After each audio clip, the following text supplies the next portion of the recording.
नमस्कार जय जगन्नाथ मो ना हूँ जानू भाई। तो इंडस्ट्री मत जानू भाई कहले ही जानती कम से कम मत इंडस्ट्री 30% लोक तो जानी थे। ଆପଣ ସମ୍ପର୍କରେ କ'ଣ କହିବେ? हाँ तो ये झीटी स्टार्टिंग मो स्टूडियो को आसते कथा बाबा कथा नहीं गोटे चान्स देती हिमान भाई सहित हिमान भाई सहित गोटे गीत गाया फटफटिया गाड़ी तो से गीत भल भ्यू जाइए दर्शक भी बहुत भल पाइबा देइचंती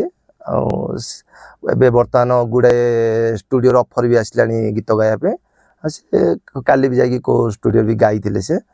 आज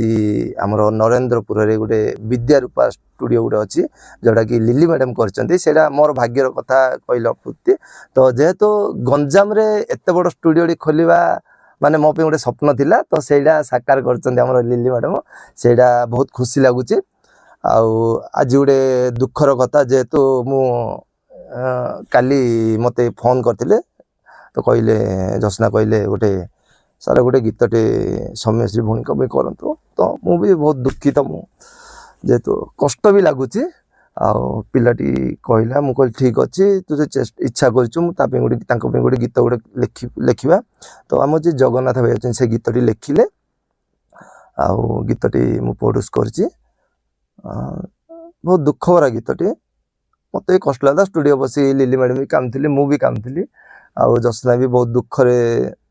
गाई रेकर्ड भाई जी आम पदी भाई सी भी बहुत दुखित हेले गीतटी मु कह चाहूँगी नारी मान सुरक्षा दि जाऊ एमती गुड़ाए तो केस एमती बारंबार हो तो प्रति